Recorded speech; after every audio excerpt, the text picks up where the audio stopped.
Gang. Greg Sims, you are the best, and welcome everybody back to Four Winds Field for what is going to be Game 3 between the South Bend Cubs and the Cedar Rapids Colonels. And, of course, if you were with us yesterday, a big win 7-6 as the Cubs take down the Colonels. Big part of that, this guy to my right, Chase Watkins, who was on the bump, got the win, 3 1/3 scoreless innings of relief. Chase, probably your best appearance in a South Bend Cubs uniform to date. Just how you felt yesterday and you really what went into the prep for such a good outing. Yeah, I mean, it was...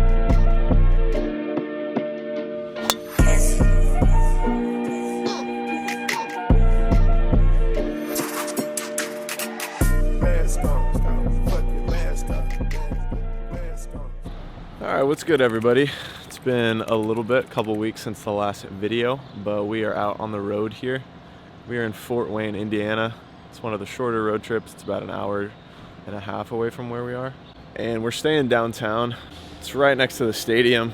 I'm actually walking right by the field right now. So we're out behind center field right now. Here's the entrance. Standing up here. It's definitely one of the cooler ballparks. So gonna see if I can get like a view from center field here. And then I'm going to kind of break down an outing from a couple weeks ago. We'll go from there. All right, so I'm out here in center field. You can see it's a pretty cool ballpark. It's like nestled right in downtown. Definitely one of the cooler places that we play at. These guys are the Padres affiliate. So I had my longest and probably one of my best outings at the high A level. I went 3.1 innings. Only threw 45 pitches, had 3 strikeouts, 1 hit. It was a softly hit ball, and 1 walk.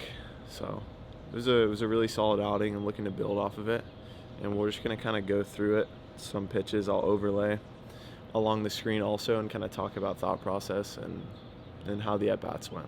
So I came in the top of the 5th inning. We had a 2-run lead, so. Just want to maintain that, obviously, keep pounding the zone. I get a quick ground ball off the end here to the third baseman. So obviously a great start. Get a quick out, only threw 2 pitches to the first guy. Lefty coming up next, which, like I said, one of my huge focuses this year was just dominating lefties. Like, you talk about finding a role and being really good at it. There's no shame in doing something really well, even if it's just one thing. So that's how most people get to the big leagues, is doing one thing really well, and then you have other people that do multiple things really well. But so I start him off with a slider, good strike at the bottom of the zone there. Fastball in, so now he's seeing a pitch that's kind of riding up and in, and one that's darting to my glove side. So it's kind of a tough tunnel to work through, and we see him chase a slider out of the zone here, which is nice. Now we're in a 1-2 count. And then I go fastball up and in, and then we get him to hit a weak ground ball with a slider after that. So kind of a cool sequence, especially going from pitch 4 to 5, having one really just bore up and in, and then throwing one of my better sliders. That one had 19 inches of horizontal and 0 vertical at 81. So, I mean, that's a great pitch for me, especially against lefties. So we got 2 outs, nobody on. First pitch strike to this next guy, getting ahead. Then I throw 2 balls though.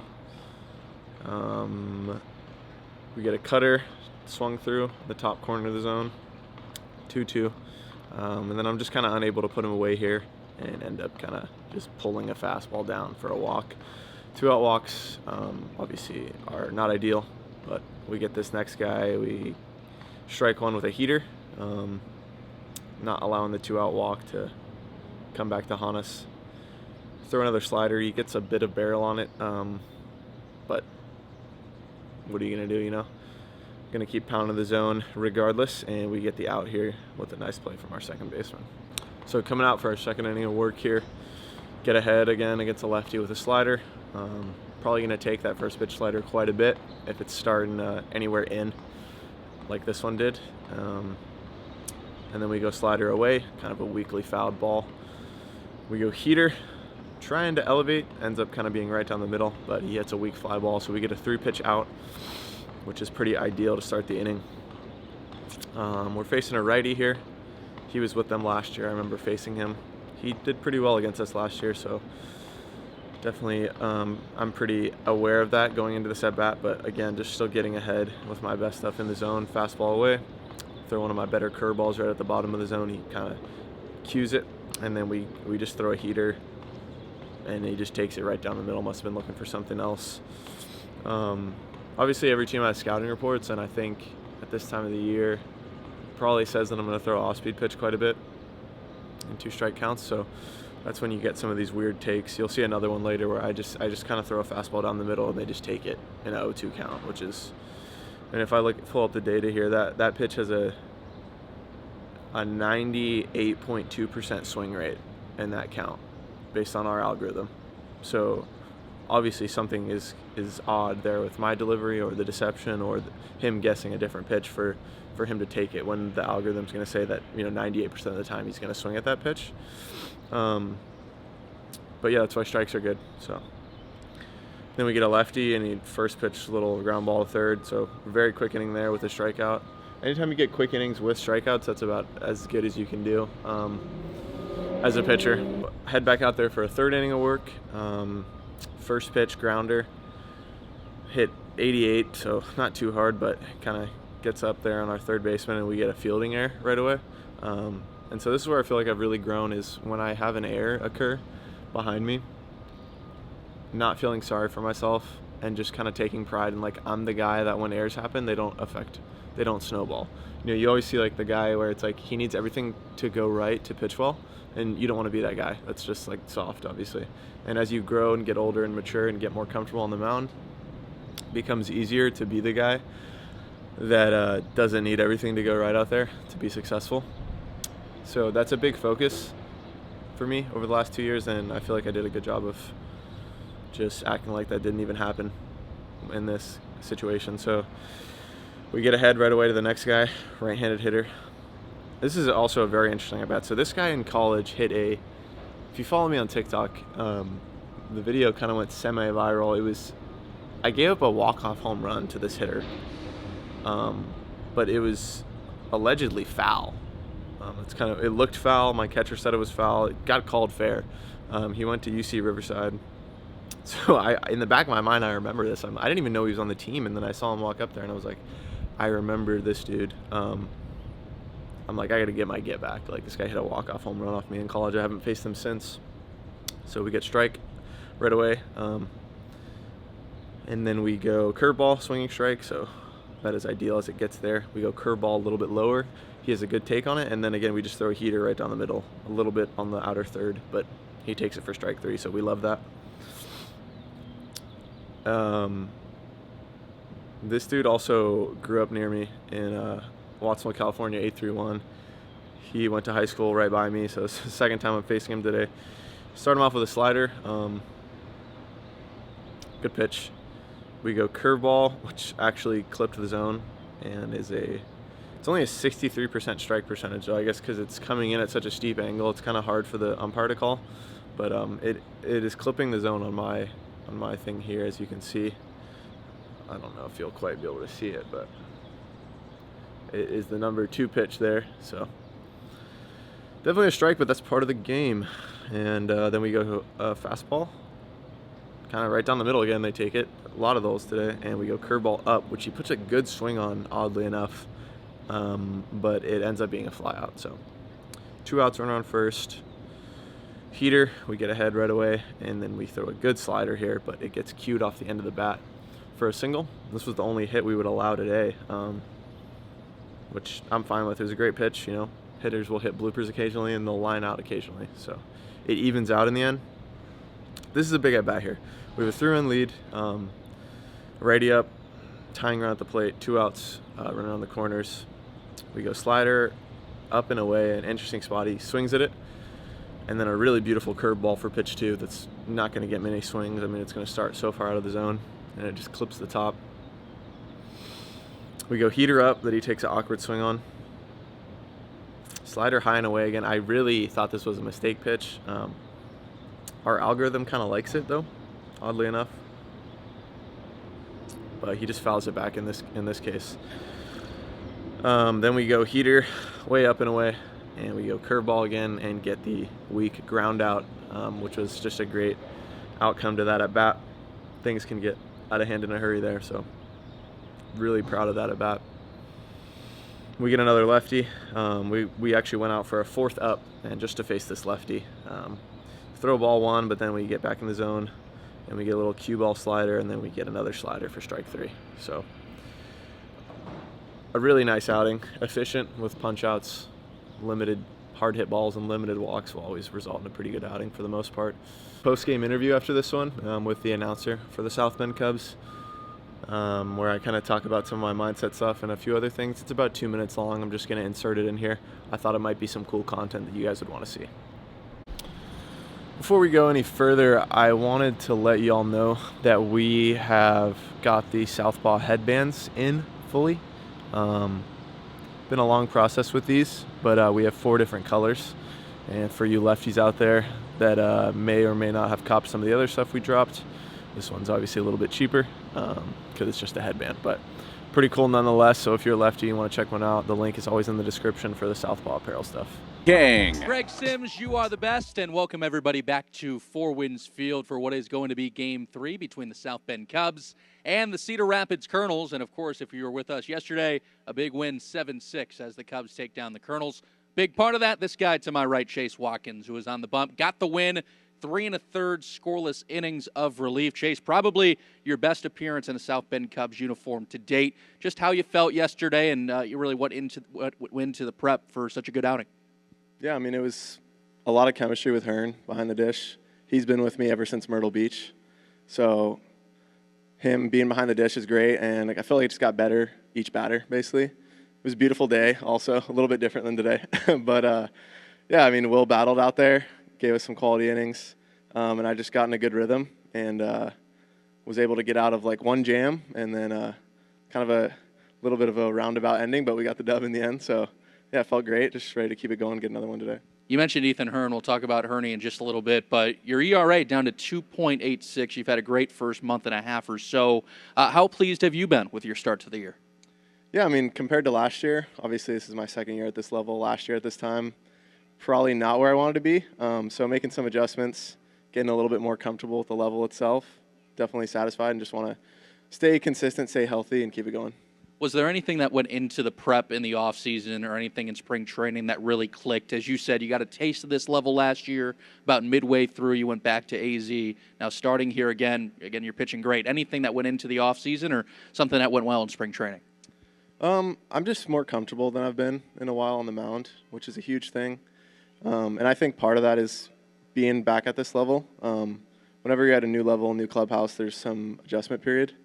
But same process in the off season, just a lot of consistent work, a lot of days that people don't see, and I'm glad that it's paying off right now. And that comfort level, you mentioned Ethan Hearn at the top of this interview. Herney, a guy that keeps it as light as just about anybody. It seems like he's always joking around, but he knows exactly when to lock in. When he goes out to the mound, what do you guys talk about to, as you said, getting out of that jam, reassuring that you guys can do it? Yeah, I mean, yesterday it was a big spot, obviously first and third. We're up by 3, tying run at the plate, and I just wanted to get on the same page with him. Take a little breather with the pitch clock. Sometimes your heart can get going out there, and obviously it was a big at-bat. So I have a great chemistry with him to begin with. We do a lot of stuff off the field, and that helps with that. But in that moment, it was just dialing in which pitch we wanted to go to so that we were on the same page for that at-bat. Let's talk about some of your off-the-field interests, because when you were on the bus, we used to sit by each other on the bus on road trips. You always talk with our bus driver, Gary, about either fishing or golf. Let's start with the fishing, because you said you went fishing yesterday after the big W. Popular spots, I guess, here in town, and what you look for most in South Bend, because I'm sure fishing from where you're from in California out towards the East Coast, you're looking for different things. So what do you find most here in South Bend, and where do you like to go? Yeah, I mean, we have the St. Joe's River here, and that's obviously a big one. That's kind of runs through a lot of places in town. So most of the spots I go to are some part of that river. And yesterday I went out fishing with Cohen Moreno, and we caught some smallmouth. Went fishing with Herney a bit last year. So, yeah, it's always good to get away from the field. Forget about baseball, especially if you have an outing that you didn't like, as opposed to just, thinking about it in your apartment, because that's not going to do any good. So. And how about the golf games? Now, last year when we were talking, you were just getting going. I think you had ordered some clubs, and you were asking me about places to go and places to golf around here. So it's been about a year since. So where's the golf game right now in the middle of May? It's definitely better than last year. We have that deal at Blackthorn, so we get out there quite a bit. We got a good group of guys that enjoy golf. So Monday on the off day we try to go, and I'll hit the range in between outings on the weekdays when I can.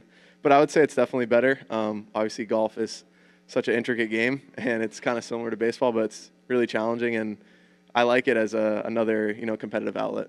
Takes a similar amount of patience as it does to being on the mound. You were great yesterday, 3 1/3 scoreless innings against Cedar Rapids. Chase Watkins, our guest. It's the Zolmans and Montes Best One Tire and Auto Care pregame show. First pitch on the way soon. One thing that I've been a bit more consistent with this year, that I always kind of did, but got away from it a little bit in college, at least doing it consistently, was keeping our pitching coach in low A gave us like a little notebook. It's very portable.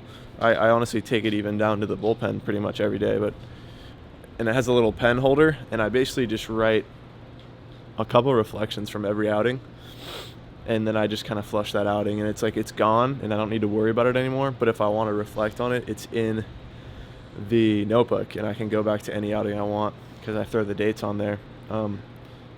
And I don't know, I've been really enjoying doing that. It's like a cathartic thing to do after each outing.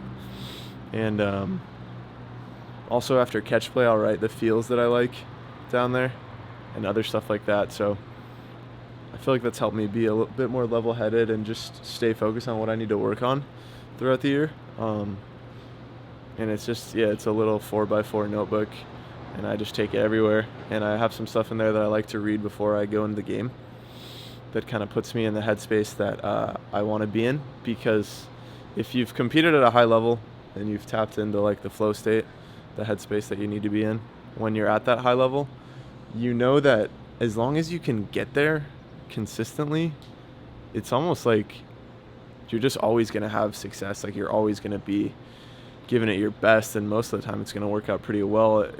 Your bad outings kind of come when you're unable to get into that state and you're kind of teetering between two different states. You're worried about internal thoughts, you're worried about other stuff. But if I can get into that flow state, 95% of my outings, I know I'm going to put together a really strong year. And I feel like the notebook has allowed me to compile some things that enable me to get into that state easier, as opposed to just hoping it's there that day. So I really like that, and I like to look back on that, because I've kept one ever since I got into pro ball, really, but I wasn't really consistent with it. So it just has sporadic notes. This one is almost every day. And it's not that I feel the need that I have to write something in there every day. It's just allowing you to capitalize on those feels that you feel like can make a difference, as opposed to just keeping it in your head and then you ultimately forget about it because you have so many thoughts throughout the day. Another thing I've been doing a bit more this year is just getting in my Bible. Always kind of been wanting to get deeper in my faith, but never really truly applied myself. And this year it kind of feels like as I'm reading, I'm just feeling enriched and empowered. And so I wanted to share a verse that I really liked, especially for athletes. And it kind of resonated with me. It's in 2 Timothy. I'm pulling it up on my phone because I took a picture. And it's the first chapter, and it's verse 7. And it says, "For God has not given us the spirit of fear and timidity, but of power, love, and self-discipline." And I just feel like that encapsulates a lot of stuff that is very valuable for an athlete.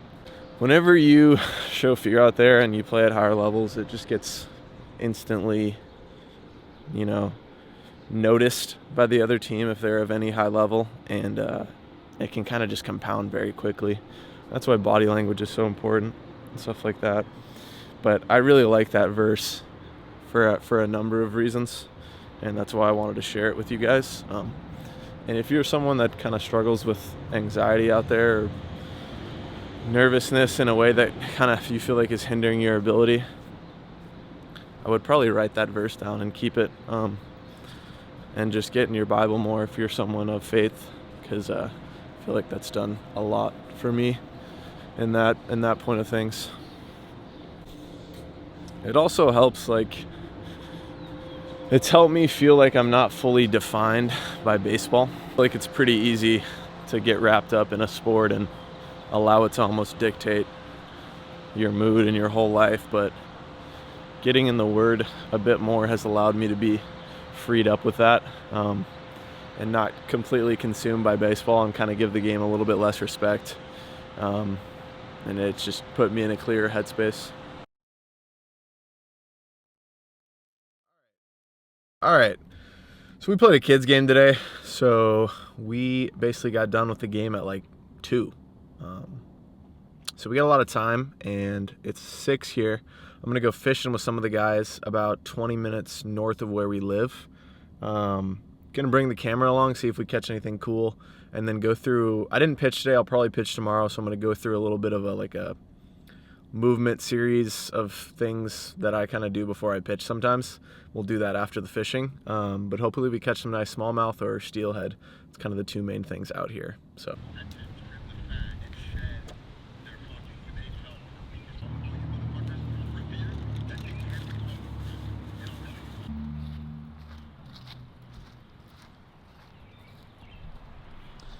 All right, so we just pulled up to the spot.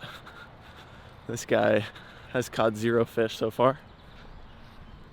Yeah, what about this island over there? I know, I like that spot. I was waiting to go over there, because I feel like... This is also, there's like an island in the, that is the middle of everything. I think going over by all that brush would be a good spot. That's what I was thinking. Oh my gosh, bro, there's so many little fish by my feet. There's so many little fish by my feet, bro.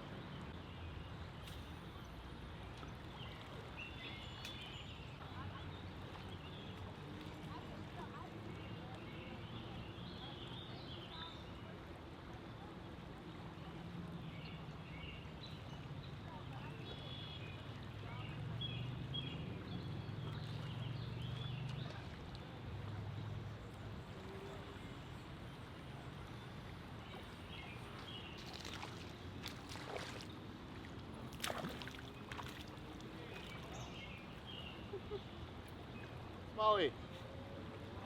Yeah. Grab this pole. Just caught a gar.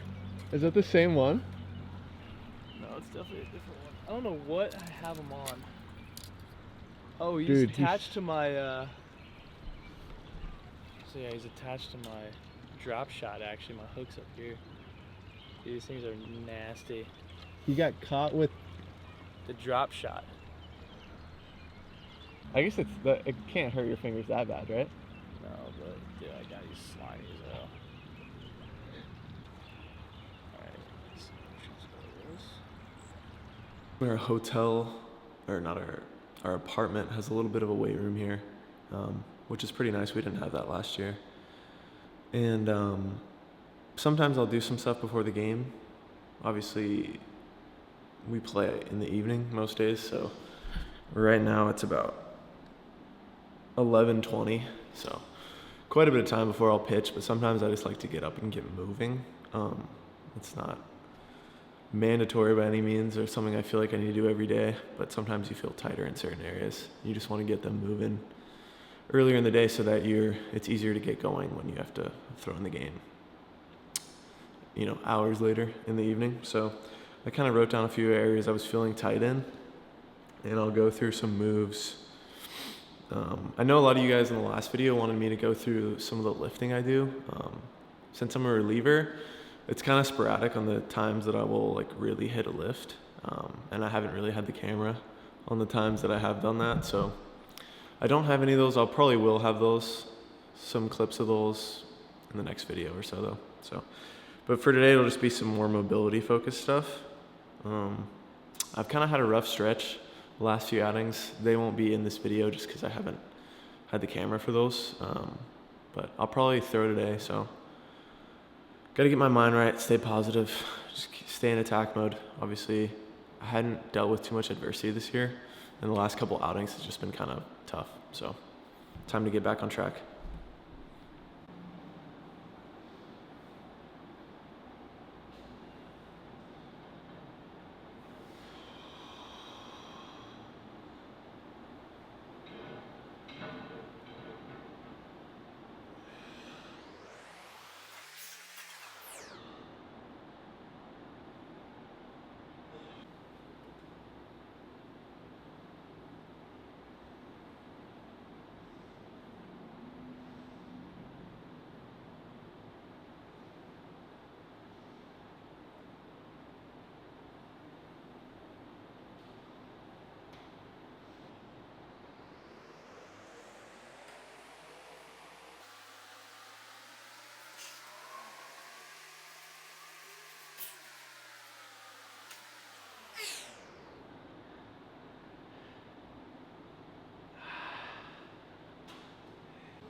So for quite a few of these movements, specifically the ones involving the spine, I'm really trying to hit, obviously like right here is the block leg